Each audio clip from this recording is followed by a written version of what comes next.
सो अगर बात करें तो कैनाल्स भी देखने को मिलते हैं वहाँ पर। तो जो एग्रीकल्चर ये करते थे, एग्रीकल्चर करते थे 90 डिग्री में डिवाइड कर देते थे फील्ड्स को, एक लेफ्ट साइड एक राइट साइड, फरोज बना दिए, उन पे प्लाउइंग करते थे। बुल मिला है तो बुल से पता चलता है कि वो प्लाउइंग भी करते थे। अब उस पे क्योंकि ये मोस्टली साइड जो है वो सेमी एरिड रीजन में है। सेमी एरिड रीजन वो रीजन होता है जहाँ पे ज़्यादा रेनफॉल नहीं होती। तो जहाँ ज़्यादा रेनफॉल नहीं है वहाँ एग्रीकल्चर के लिए एक्स्ट्रा सोर्स ऑफ इरिगेशन चाहिए होगा। तो वो एक्स्ट्रा सोर्स ऑफ इरिगेशन कैसे आता था, कैनाल्स बना के रखते थे। तो हड़प्पन साइट जो है अफगानिस्तान की, वहाँ पर शोटुगाई, वहाँ पर इनको वो भी देखने को मिला है कि कैनाल्स बनाए हुए हैं इन लोगों ने। ये पंजाब और सिंध में नहीं मिला है, शोटुगाई में मिला है कि कैनाल्स के ट्रेसेस मिले हों।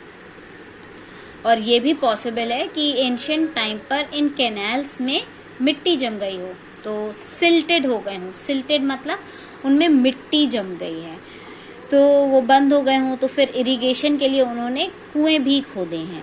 और गुजरात का जो साइट है धौलावीरा, जिसकी पिक्चर आप यहाँ देख सकते हो, ये धौलावीरा का साइट है। ऐसा ये वाटर रिजर्वॉयर भी बना के रखते थे कि जैसे जैसे लेवल कम होता जाएगा ये नीचे से जाके वाटर का सप्लाई कनेक्ट कर सकते थे। यहाँ पे आप पिक्चर देख सकते हो कॉपर टूल्स की, तो ये पता चलता है कि इनके पास कॉपर के टूल्स भी थे। फिर यहाँ पर आप पिक्चर देख सकते हो, दिस इज सैडल क्वर्न्स। सैडल क्वर्न्स यानी कि जो हम हुरसा बोलते हैं या सिल बोलते हैं, सिलबट्टा जो हम यूज़ करते हैं, एक बड़ा सा स्टोन होता है, उसके ऊपर छोटे स्टोन से कुछ ग्राइंडिंग के लिए, क्रशिंग के लिए जो हम यूज़ करते हैं। तो ये मोहनजोदारो की एक साइट पे मिला है और कई जगहों पर मिला है। तो ये बताता है कि ये बहुत कॉमनली यूज़ किया जाता था हड़प्पन साइट्स पे या मोहनजोदारो में, जिससे ये पता चलता है कि वो ग्राइंडिंग में भी माहिर थे। वो और चीज़ों को, हर्ब्स को पीसने के लिए भी ऐसे इंस्ट्रूमेंट्स का यूज़ किया करते थे।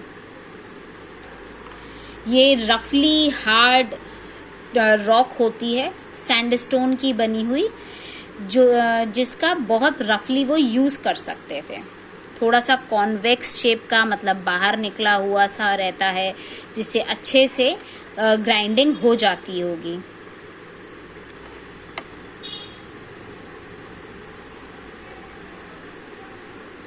फिर हम अगली इम्पॉर्टेंट साइट पढ़ेंगे, दैट इज मोहनजोदारो। मोहनजोदारो को एक प्लान्ड अर्बन सेंटर कहते हैं। प्लान्ड अर्बन सेंटर का मतलब प्लान थी, मतलब प्रॉपरली बसाई गई सिटी, जिसमें ये नहीं था कि जो जहाँ मर्जी है वहाँ बना दिया और हो गया। ये प्रॉपरली प्लान्ड सिटी थी और ये अर्बन सेंटर थी, यानी कि ऐसा नहीं है कि यहाँ पे बिना पढ़े लिखे या बिना नॉलेज वाले लोग रह रहे हैं। ये अर्बन लोग थे, बहुत अच्छे से सेटल्ड, चीज़ों को बहुत अच्छे से चेक करके फिर घरों का लोकेशन सिलेक्ट करने वाले, कहाँ क्या चीज़ बननी चाहिए। तो प्रॉपरली मैनेज्ड सिटी थी। जो बहुत यूनिक फीचर है हड़प्पन सिविलाइजेशन का, वो यही है कि ये अर्बन सेंटर्स रहे, डेवलपमेंट ऑफ अर्बन सेंटर्स, कि बहुत सोच समझकर यहाँ की सिटीज़ बसाई गई। और मोहनजोदारो में ये चीज़ बहुत अच्छे से देखने को मिलती है। ये यहाँ की बहुत वेल नोन साइट है और इसमें जब आप पिक्चर में देखोगे तो यहाँ दो सेक्शंस आपको देखने को मिलेंगे कि ये लोअर टाउन है, दिस इज सिटाडेल। सिटाडेल जहाँ पर हाईफाई लोग रहा करते थे और लोअर टाउन जहाँ पर कॉमन पीपल रहा करते थे। इसके आसपास, सिटाडेल के आसपास अगर आप देखो तो यहाँ पर पूरे में वॉल से ये घिरा हुआ होता था, प्रोटेक्टेड रहता था। तो इससे बताया समझा जा सकता है कि ये कितना प्लान्ड बना हुआ होगा। We'll study it in description further.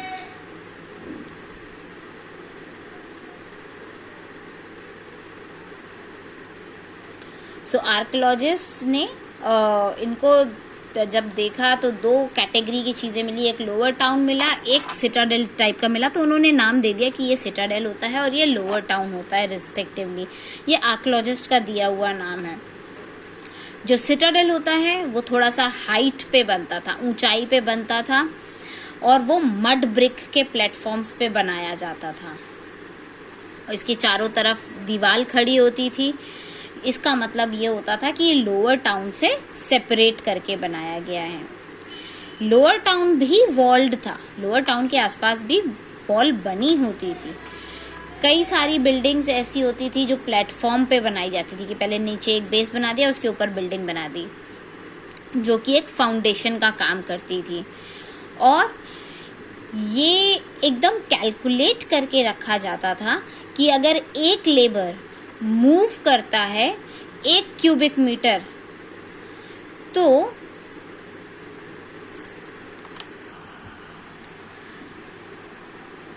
So it was pre decided कि वो ये कैलकुलेट करके रखते थे कि अगर एक लेबर 1 क्यूबिक मीटर हिल कर वो अर्थ मूव कराता है। अर्थ मूव कराना मतलब स्टोन एक जगह से उठा के दूसरी जगह रखता है, तो पूरा का पूरा बिल्डिंग बनाने के लिए या फाउंडेशन बनाने के लिए उनको 4 मिलियन % डे चाहिए होगा। तो वो मतलब इतना कैलकुलेटिव रहते थे।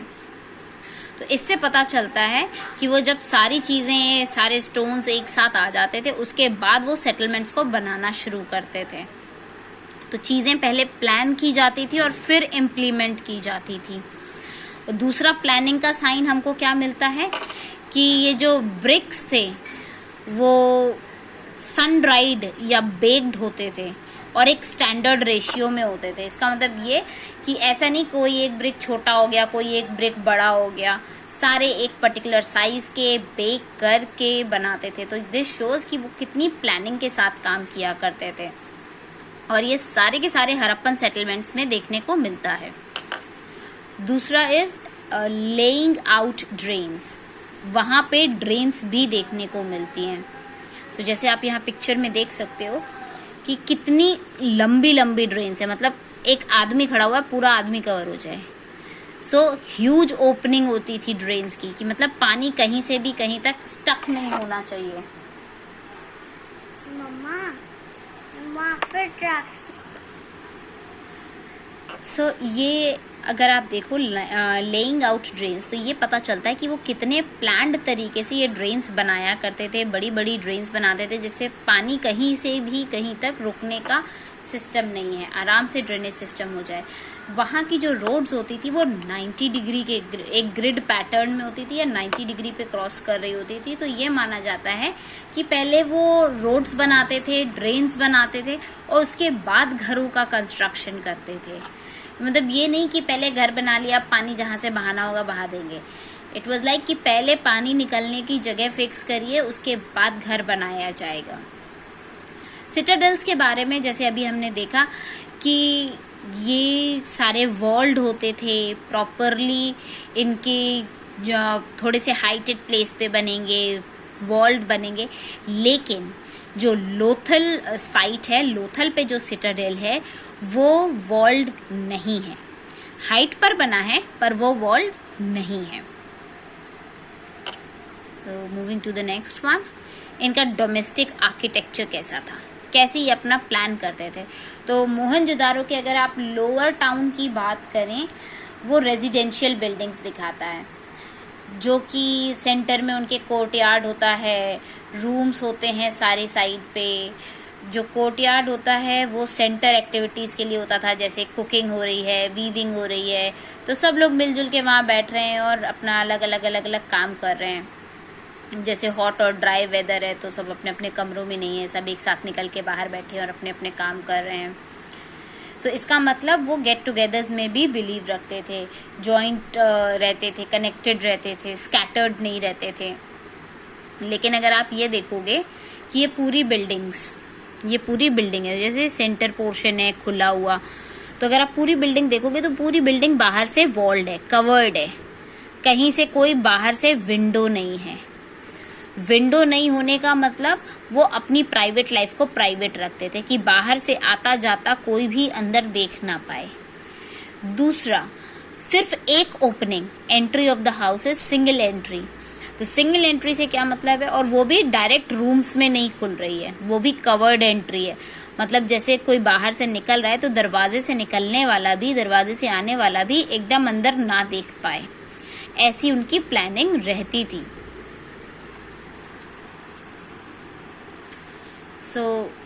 फिर दूसरा चीज देखने वाला था कि हर घर में अपना खुद का एक बाथरूम हुआ करता था, जो कि प्रॉपर्ली ब्रिक से बना होता था।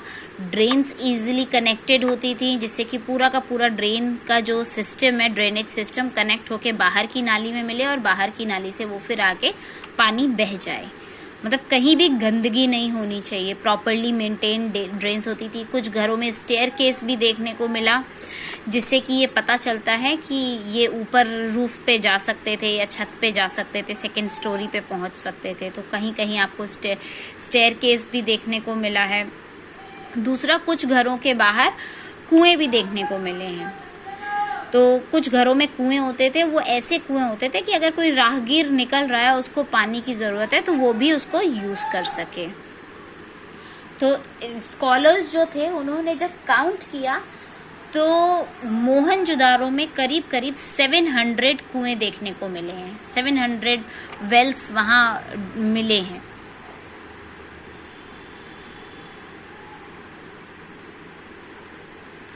अब ये जो सेक्शन है, मैके ने ये नोट किया है कि जो इनका ड्रेनेज सिस्टम था वो बहुत एंशिएंट था और वो अब जाके डिस्कवर हुआ है, लेकिन वो बहुत ज़्यादा प्लान्ड था।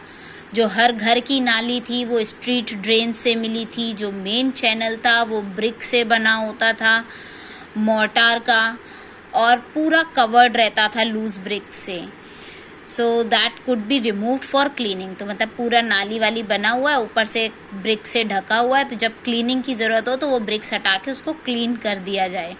कुछ गंदगी उसमें अटक जाए तो उसको क्लीनिंग का भी प्रोसेस उन्होंने रखा हुआ था कि क्लीनिंग करनी पड़ी तो क्या करेंगे, तो उसको फिक्स नहीं किया हुआ था। कुछ केसेस में लाइमस्टोन को कवर की तरह यूज़ किया गया था। जो घरों की ड्रेन थी उनको पहले खाली किया जाता था और फिर जो सॉलिड मैटर होता था उसको सेटल कर दिया जाता था, और जबकि वेस्ट वाटर जो होता था उसको बाहर बहा दिया जाता था ड्रेन्स में। बहुत लंबा ड्रेनेज चैनल इन लोगों ने बना के रखा था, छोटे छोटे इंटरवल पे गटर जैसे बना के रखे थे जिनको क्लीन किया जा सकता था। और ये एक आर्कियोलॉजिकल वंडर है। Little heaps of material, mostly sand, have frequently been found lying alongside drainage। क्यों और कैसे पता चलता है? क्योंकि ड्रेन के बाहर छोटे छोटे हीप्स में, हीप्स यानी टीले, छोटे छोटे से टीलों में मिट्टी के फॉर्म में गंदगी आर्कियोलॉजिस्ट को मिली है। जैसे उन्होंने गटर साफ करके बाहर गंदा रख दिया हो, वो उसकी जम गया हो, तो ऐसे हीप्स मिले हैं, जिससे ये पता चलता है कि ये रेगुलर बेसिस पे उनको क्लीन भी किया करते थे। और ये नहीं था कि उसको डेब्रिस पड़ा जा रहा है, गंदगी पड़ी जा रही है, उसको पड़ा रहने दें। अब जो ड्रेनेज सिस्टम था वो लार्जर सिटीज़ का उतना यूनिक नहीं था जितना वो स्मॉलर सेटलमेंट्स में देखने को मिलता है। लोथल एक ऐसा एग्जाम्पल है जहाँ पर जो हाउसेस हैं वो मड ब्रिक्स के बने हुए हैं और जो ड्रेन्स हैं वो बर्न्ड ब्रिक्स की बनी हुई हैं।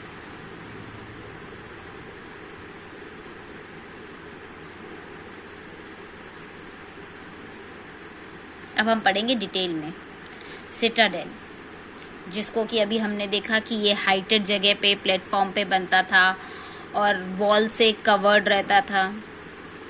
सो अब ये देखिए, ईस्टर्न रिटेनिंग वॉल, ये पूरे ईस्ट पोर्शन को रिटेन करती है वॉल। ये भी रिटेनिंग वॉल है, ये जो बाहर से आ रही है।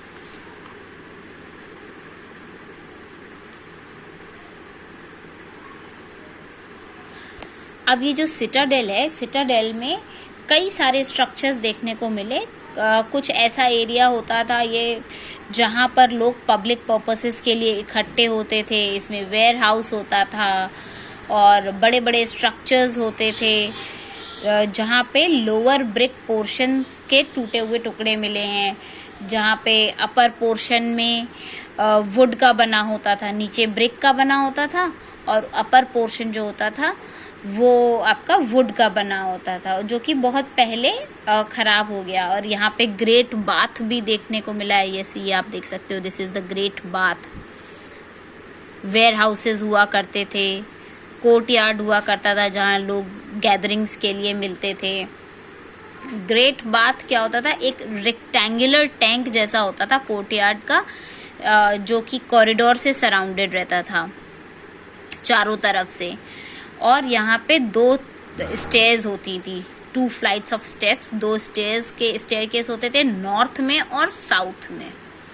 सो in the north and in the south 2 staircases पाए जाते थे जो कि टैंक तक जा रहे होते थे। और यहाँ पे जो वाटर टाइट, एकदम वाटर टाइट रहते थे, जो ब्रिक से सेटल कर दिए जाते थे। और मोर्टार ऑफ जिप्सम, जो ब्रिक्स यूज़ किए जाते थे वो मोर्टार ऑफ जिप्सम के ब्रिक्स यूज़ किए जाते थे। यहाँ पे रूम्स होते थे 3 साइड्स पर, एक और जिसमें से 3 साइड पे रूम्स होते थे, जिसमें एक रूम में बड़ा सा कुआं भी होता था। और water from the tank flowed into a huge drain. So ये जो वाटर टैंक था, इससे जो पानी था वो बहकर आता था एक ह्यूज टैंक में।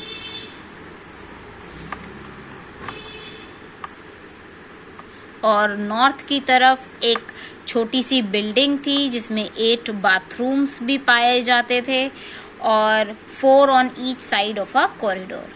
तो नॉर्थ की साइड में एक बिल्डिंग जहाँ पे बाथरूम्स पाए जा रहे हैं, 8 बाथरूम्स हैं, और कॉर्नर पे 4-4 बाथरूम्स पाए जाते थे कॉरिडोर में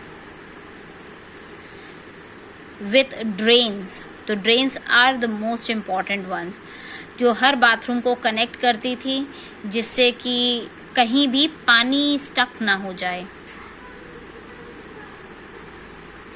और इस ग्रेट बाथ का जो यूनिक स्ट्रक्चर था या कॉन्टेक्स्ट था वो था कि इसमें सेवरल डिस्टिंक्टिव बिल्डिंग्स पाई जाती थी। और इससे ये पता चलता है कि एक स्पेशल टाइप का रिचुअल बात हुआ करता था, कि लोग इकट्ठा होते थे किसी किसी सेलिब्रेशन के लिए यहाँ पर। तो हम एक बार फिर से देखेंगे। ये रिटेनिंग वॉल है जो बाहर से आ रही है। ये पिलर्ड हॉल है, पिलर्ड हॉल बना हुआ है अलग अलग कामों के लिए। This is the section of great bath, जो कि चारों तरफ से वॉल से कनेक्टेड है। कॉरिडोर है, 2 साइड से स्टेयरकेस जा रहे हैं, नॉर्थ से और साउथ से। और इसके आसपास कॉरिडोर है, तो कॉरिडोर में बाथरूम्स बने हुए थे, 4-4 बाथरूम्स होते थे। नॉर्थ की साइड पे 8 बाथरूम्स होते थे। हर बाथरूम प्रॉपरली कनेक्टेड होता था ड्रेनेज सिस्टम से। अब ट्रैकिंग सोशल डिफरेंसेस, कि कैसे पता चला कि सोशली भी ये लोग अलग अलग होते थे, मतलब इनका सोशल स्टेटस भी अलग अलग होता था लोगों का। ये कैसे समझ में आता है? तो ये समझ में आता है बरियल्स की मदद से। बरियल्स यानी जो उनके कब्र में उनको गाड़ दिया जाता था, उसके बेसिस पे समझ में आता है। तो उन्होंने कुछ आर्कियोलॉजिस्ट ने कुछ स्टडीज की, कुछ स्ट्रैटेजीज लगाई, जिसके बेसिस पे उन्होंने बताया कि सोशल और इकोनॉमिक डिफरेंस भी होता था उन लोगों में, एक पर्टिकुलर कल्चर में। तो जब उनकी कब्र उनको मिली, मतलब आर्कियोलॉजिस्ट ने खुदाई की, उसमें कब्रें मिली कि कब्र में आदमी लोगों को रखा गया था, बरी किया गया था जब, तो वो बहुत बहुत पिरामिड टाइप के, इजिप्ट के पिरामिड टाइप से मिलता जुलता हुआ मिला। कि पिरामिड्स में जैसे रॉयल बरियल्स जब होते थे तो उसमें लाश के साथ, डेड बॉडी के साथ उससे रिलेटेड जो चीज़ें होती थी वो बरी कर दी जाती थी, जस्ट टू शो ये किस लेवल का आदमी था। तो इसी तरीके से हड़प्पन साइट्स में भी कुछ जब डेड बॉडीज मिली हैं, वो भी गड्ढों में गड़ी हुई मिली कि गड्ढों में हैं। और उसके बाद उनके भी आसपास वो सारी चीज़ें, उसके आसपास कुछ कुछ हॉलो स्पेस मिला जो कि ब्रिक से बना हुआ था, और उसमें कई सोशल डिफरेंसेस वाली चीज़ें मिली। जैसे कि उनके जो कॉस्टली चीज़ें थी वो साथ में बरीड मिली, जैसे पॉटरी, उनके ऑर्नामेंट्स और एक जगह ये कॉपर मिरर का जो पिक्चर दिखाया गया, एक जगह कॉपर मिरर भी बरीड मिला। तो इससे पता चलता है कि यस, उनमें डिफरेंसेस तो थे। तो आफ्टर लाइफ के लिए उनका सामान भी उनके साथ बरी किया जाता था। जैसे ज्वेलरीज मिली हैं मेन और वुमेन दोनों के ही साथ। एक्सकेवेशन जब हुआ है तो सिमेट्री का, हड़प्पा में जब सिमेट्रीज थी उनका एक्सकेवेशन जब किया गया तो ऑर्नामेंट्स मिले हैं जिसमें 3 शेल रिंग्स थी। ये this is important, 3 shell rings. एक जैस्पर मिला जो कि एक प्रेशियस स्टोन होता है। बीड्स मिली, हंड्रेड्स ऑफ माइक्रो बीड्स मिली। स्कल के आसपास एक मेल का स्कल मिला, उसके आसपास हंड्रेड्स ऑफ माइक्रो बीड्स मिली। कुछ इंस्टेंसेस ऐसे भी मिले जहां कॉपर मिरर्स देखने को मिले थे कि डेड बॉडी के साथ बरीड थे। लेकिन पूरा अगर एक तरफ से देखा जाए कि हड़प्पन्स बरीइंग का जो प्रोसेस था कि प्रीशियस थिंग उनके साथ बरी करेंगे, ये वो फॉलो नहीं करते थे, क्योंकि हर सिमेट्री में नहीं मिला, हर डेड बॉडी के साथ नहीं मिला, कुछ स्पेसिफिक डेड बॉडीज के साथ मिला, जो ये बताता है कि रिचुअल नहीं था बरी करना, लेकिन हाँ जिसके पास था उसने अपने साथ बरी करवा लिया। तो ये सोशल डिफरेंस था। अब लग्जरीज, तो सोशल डिफरेंस दूसरा किससे पता चलता है? लग्जरीज। लग्जरीज कैसे? तो अब लग्जरीज के मामले में वहाँ एसी वेसी तो थे नहीं उस टाइम पर, सो ये पता कैसे चलता था? उनके आर्टिफैक्ट से। अब कहने के लिए ये एक सिंपल पॉट है जो नॉर्मल मिट्टी से वहाँ की बना होगा और जो यूटिलिटी के लिए वहाँ यूज किया जाता होगा, लेकिन जो उनकी यूटिलिटीज थे, जो उनकी लग्जरीज थी, वो इसी पे बेस्ड थी। जैसे पहली कैटेगरी में आता है कि ऑर्डिनरी मटेरियल, जो कि स्टोन और क्ले के बने हुए पॉट्स थे, जिसमें क्वार्न्स आ गए, पॉटरी आ गई, नीडल्स आ गए, फ्लैश रबर्स आ गए, यानी कि स्क्रबर्स जो वो यूज किया करते थे बॉडी वगैरह क्लीन करने के लिए एटसेट्रा।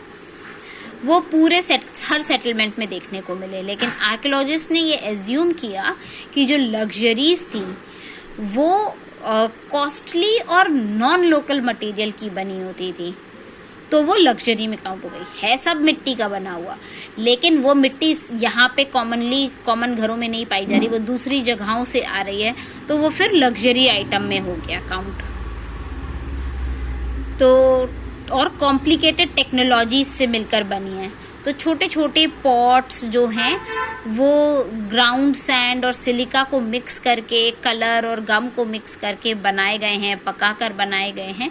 तो उसको उन्होंने प्रेशियस आइटम्स में या लग्जरीज में काउंट किया, क्योंकि वो नॉर्मल लोगों के घरों में नहीं पाए गए, कुछ स्पेसिफिक जगहों पर पाए गए। तो ये बताता है कि हाँ भाई सोशली तो ये डिफरेंस था इन लोगों में। और ये सिचुएशन और कॉम्प्लिकेटेड हो जाती है जब आर्टिकल्स जो